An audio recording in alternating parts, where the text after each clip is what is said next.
नमस्कार मित्रों, आप सभी का स्वागत है हमारे यूट्यूब चैनल तरुण जी के क्लास में।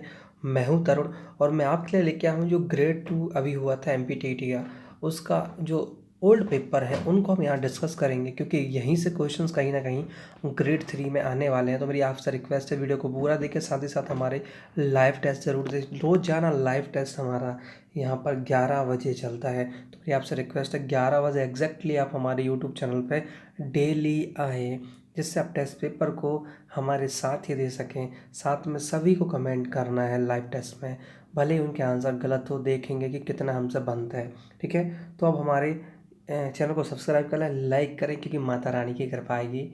और बताएं अंत में वीडियो कैसा लगा। फिलहाल हम वीडियो को स्टार्ट करते हैं। ये 17 फरवरी 2019 में जो फर्स्ट शिफ्ट का पेपर हुआ था उसका ही है। डिस्कस करते हैं क्वेश्चन को यहाँ पे। तो क्वेश्चन है हमारा मित्रों फर्स्ट कि खालिस्तान विकास के विभिन्न पहलुओं में मंदता से जुड़ी हुई है। खालिस्तान विकास के विभिन्न पहलुओं में मंदता से जुड़ा है। ऑप्शन ए मध्यम बुद्धि, ऑप्शन बी है कोई बुद्धि नहीं, ऑप्शन सी उच्च बुद्धि और ऑप्शन डी है मंद बुद्धि। तो बताओ जल्दी से, कौन सी बुद्धि विकास के विभिन्न पहलुओं में मंदता से जुड़ी हुई है।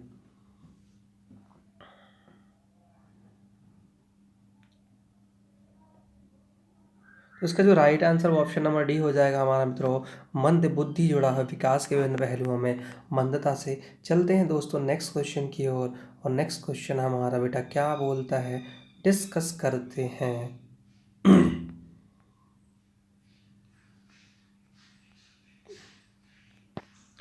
कि बाल केंद्रित शिक्षा में बच्चों को जो सीखना चाहिए वह निम्नानुसार है।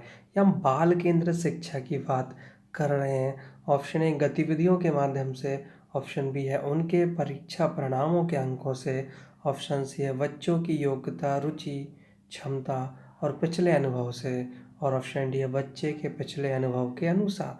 बताओ, बाल केंद्रित शिक्षा में बच्चों को जो सीखना चाहिए वह निम्नानुसार है।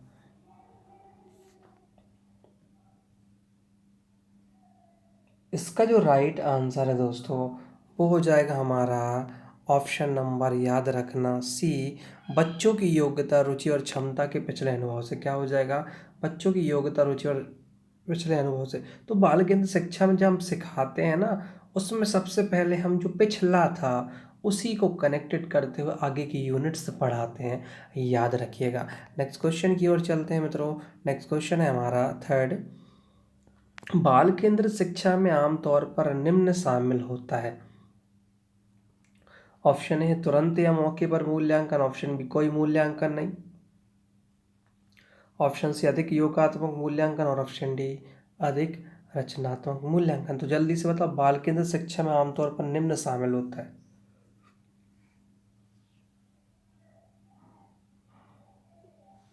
तो सभी आंसर कमेंट में जरूर कमेंट करें। तो इसका जो राइट आंसर होगा वो हो जाएगा अधिक रचनात्मक मूल्यांकन। क्या हो जाएगा? अधिक रचनात्मक मूल्यांकन या मोर फॉर्मेटिव असेसमेंट होगा। तो बाल केंद्र शिक्षा में आमतौर पर निम्न शामिल क्या होता है? अधिक रचनात्मक मूल्यांकन शामिल होता है। चलते हैं नेक्स्ट क्वेश्चन की ओर। नेक्स्ट क्वेश्चन है हमारा कि निम्न में से कौन सी प्रगतिशील शिक्षा की विशेषताएं हैं। यहाँ बताना है कौन सी प्रगतिशील शिक्षा की विशेषताएं हैं। ऑप्शन ए है निर्देश केवल निर्धारित पाठ्य पुस्तकों पर आधारित होते हैं, ऑप्शन बी है उन विषयों पर नम्यता मतलब फ्लेक्सिबिलिटी जो छात्र सीखना चाहते हैं, ऑप्शन सी जीवन पर्यंत अधिगम और सामाजिक कौशल पर जोर देना, और ऑप्शन डी है परीक्षाओं में अच्छे अंक लाने पर जोर देना। क्या होगा राइट आंसर इसका?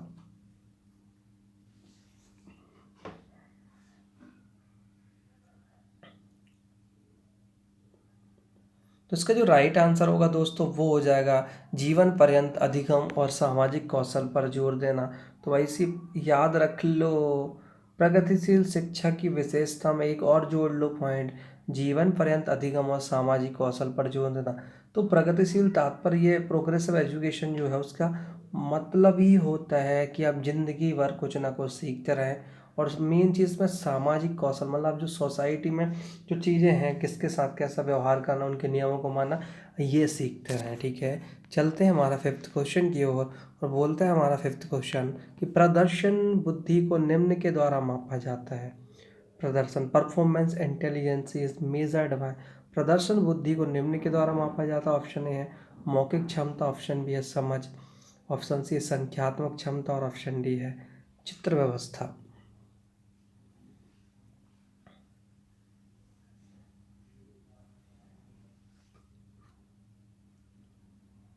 तो इसका जो राइट आंसर होगा वो होगा हमारा पिक्चर अरेंजमेंट या चित्र व्यवस्था को हम प्रदर्शन बुद्धि के द्वारा मापते हैं। चलते हैं नेक्स्ट क्वेश्चन की ओर और नेक्स्ट क्वेश्चन बोलता है कि एक चीज को समझना, इस क्वेश्चन को, एक चीज को समग्रता के रूप में इसके अध्ययन से सीखा जा सकता है। एक चीज को समग्रता के रूप के अध्ययन से सीखा जा सकता है। यह कथन किस सिद्धांत पर आधारित है? ऑप्शन ए है इंस्ट्रूमेंटल कंडीशनिंग, ऑप्शन बी है अंतर्दृष्टि जिसको हम चिर प्रतिष्ठित प्रानुकूलन इनसाइट क्लासिकल कंडीशनिंग, और ऑप्शन सी है प्रयत्न बुद्धि, ऑप्शन डी है चिर प्रतिष्ठित प्रानुकूलन क्लासिकल कंडीशनिंग। क्लासिकल कंडीशनिंग को हम चिर प्रतिष्ठित भी बोलते हैं, याद रखिए जो पावलाव ने दिया था। तो जल्दी बताओ, एक चीज को समग्रता के रूप में इसके अध्ययन से सीखा जा सकता है। आंसर देना बिल्कुल मस्ट है, कंपलसरी है क्योंकि आंसर ये बताता है कि आप चीज़ों को ध्यान से पढ़ रहे हो। बाकी आंसर नहीं दे रहे तो मतलब आप ध्यान से नहीं पढ़ रहे हो।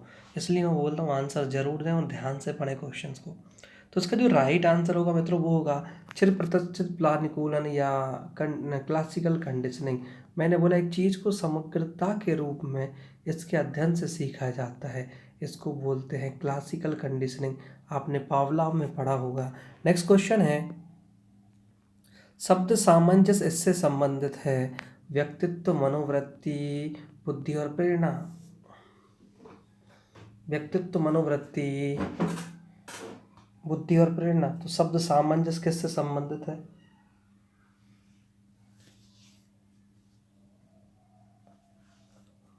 तो इसका जो राइट आंसर होगा वो होगा व्यक्तित्व, पर्सनालिटी। तो सामंजस्य मतलब ही क्या होता है? ये आपके व्यक्तित्व में सम्मिलित होता है। सामंजस्य, एडजस्टमेंट, सॉरी कंसिस्टेंसी बोलते हैं इसको। नेक्स्ट क्वेश्चन है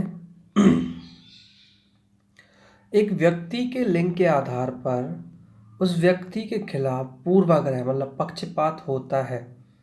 लैंगिक रूढ़िबद्धता, जेंडर स्टीरियोटाइप, लैंगिक भेदभाव, लैंगिक पहचान या फिर लैंगिक मुद्दा।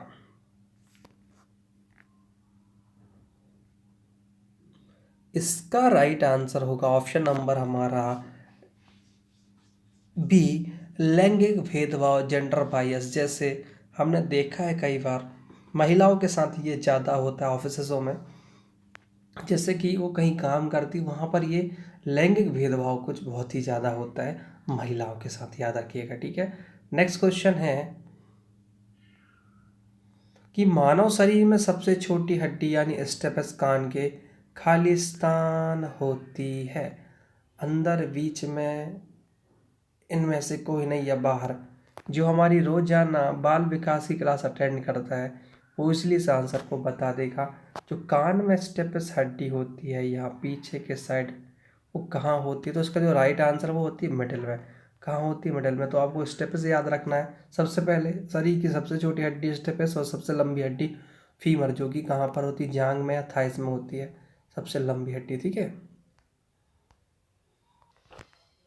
नेक्स्ट क्वेश्चन मित्रों हमारा मनुष्य सामाजिक विकास का अंतिम चरण क्या है?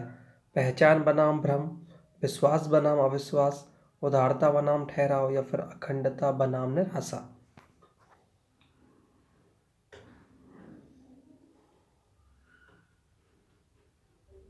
अंतिम चरण पूछा है तो इसका जो राइट आंसर होगा वो होगा अखंडता बनाम निराशा। क्या होगा हमारा ऑप्शन नंबर 4, अखंडता बनाम निराशा, integrity VS depression.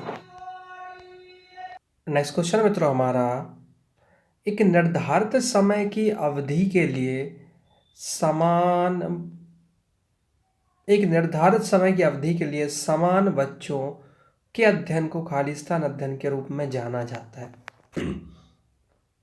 Option A अनुदैर्ध्य, ऑप्शन बी है प्रतिनिध्यात्मक, ऑप्शन सी अक्षांश, ऑप्शन डी है प्रायोगिक।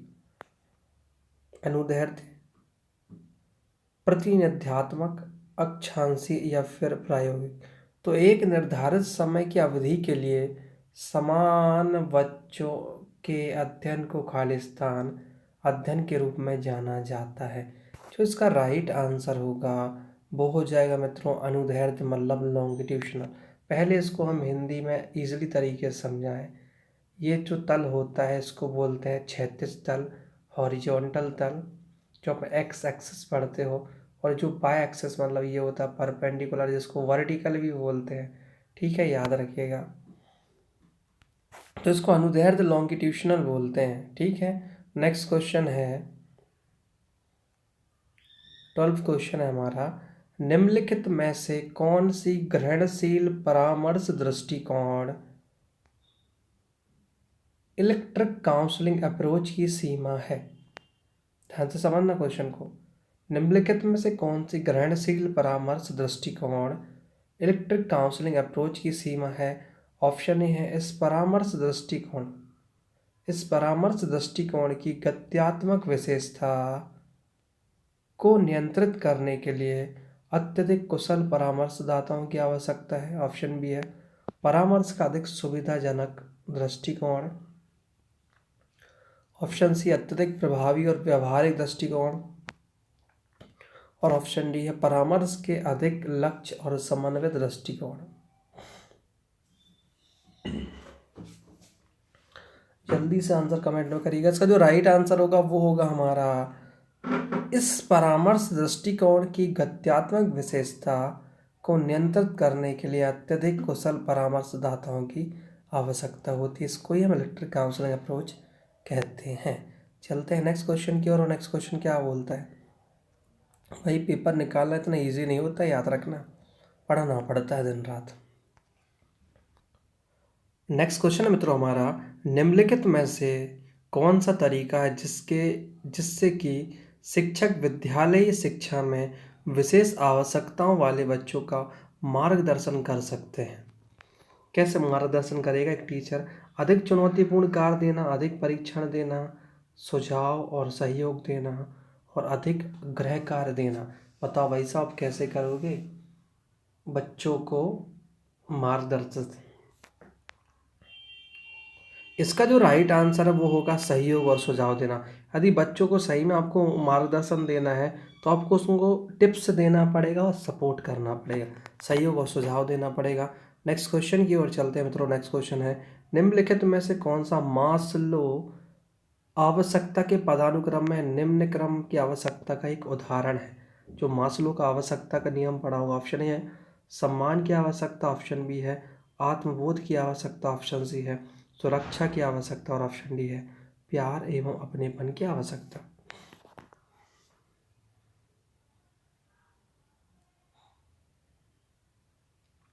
तो इसका जो राइट आंसर है वो है सुरक्षा की आवश्यकता। क्या होगा?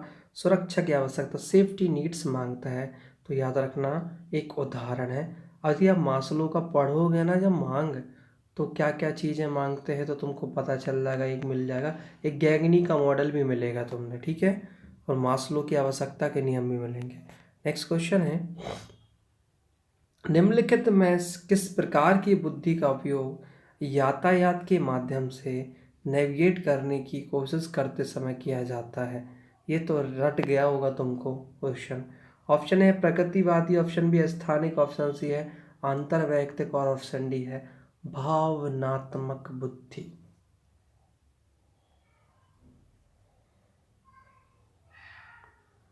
इसका राइट आंसर है, इसको बोलते हैं स्पेशियल इंटेलिजेंस, मतलब स्थानिक बुद्धि बोलते हैं। तो भैया जहाँ भी तुम्हें कोई रास्ता याद करा रहा हो, तुम्हें नेविगेट कर रहा हो ना, तुम तो उठा के उसको स्थानिक बुद्धि लगाने का।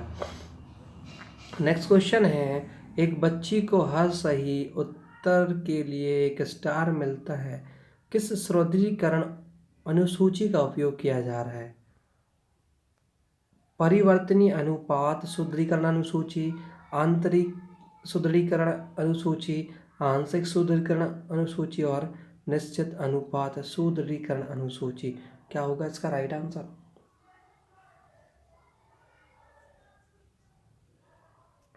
इसका राइट आंसर होगा निश्चित अनुपात सुदृढ़ीकरण अनुसूची। ठीक है, निश्चित ऑप्शन डी राइट है। नेक्स्ट क्वेश्चन की ओर चलते हैं। अध्ययन की एक रचनात्मकवाद इकाई की विशेषता यह है कि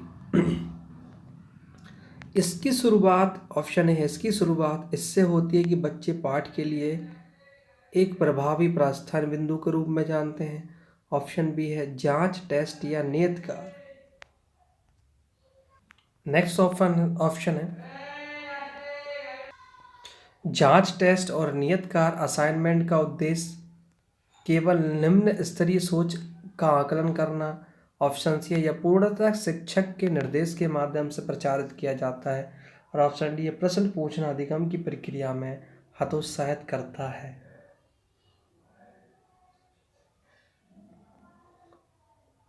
इसका राइट आंसर होगा मित्रों, ये होगा ऑप्शन ए होगा। इसकी शुरुआत इससे होती है कि बच्चे पाठ के लिए प्रभावी प्रस्थान बिंदु के रूप में क्या जानते हैं। यही कहलाता है अध्ययन की रचनात्मक इकाई की विशेषता। चलते हैं नेक्स्ट क्वेश्चन की ओर। यहाँ आज हम बस ओनली 20 क्वेश्चंस को डिस्कस करेंगे क्योंकि ये पेपर बड़ा है। बाकी जो हमारे पेड ग्रुप में ज्वाइन है उनको इसकी PDF मिल जाएगी। तो यदि आप भी हमारा पेड कोर्स लेना चाहते हैं तो 8871772407 ये व्हाट्सएप नंबर है, इस पर हम संपर्क कर सकते हैं। 200 रुपीज़ पर मंथ इसकी फीस है। नेक्स्ट क्वेश्चन है, पठन कौशल को इस प्रक्रिया द्वारा सबसे अच्छी तरह विकसित किया जा सकता है। उत्तर लिखना। ऑप्शन बी वर्ल्ड गेम खेलना। ऑप्शन सी पाठों में शब्दों के प्रयोग पर ध्यान केंद्रित करना। और ऑप्शन डी शब्दावली अभ्यास। पठन कौशल की बात कर रहे हैं तो इसका जो राइट आंसर है वो होगा पाठ में शब्दों के उपयोग पर ध्यान केंद्रित करना। पाठ में शब्दों के उपयोग पर ध्यान केंद्रित करना। 19 क्वेश्चन है, किसी प्रकार की असमर्थता के बावजूद सभी बच्चे निम्न में सक्षम होते हैं। चलने, सुनने, सीखने और देखने। सभी प्रकार की डिसेबिलिटी होने के बाद भी बच्चा सीख सकता है। आपको पता है, भले ही उससे चलते ना बनता हो तब भी वो चीज़ों को सीख सकता है, सुनते ना बना हो तब भी सीख सकता है, देखने में असमर्थ हो तब भी सीख सकता है। लेकिन लर्निंग क्या कभी बंद नहीं होती। और आज का लास्ट क्वेश्चन है, व्यवहार के जन्मजात पैटर्न जो जीव विज्ञान के अनुसार निर्धारित होते हैं उन्हें यह भी कहा जाता है पहचान, ड्राइव, सहज ज्ञान और बुद्धिमत्ता।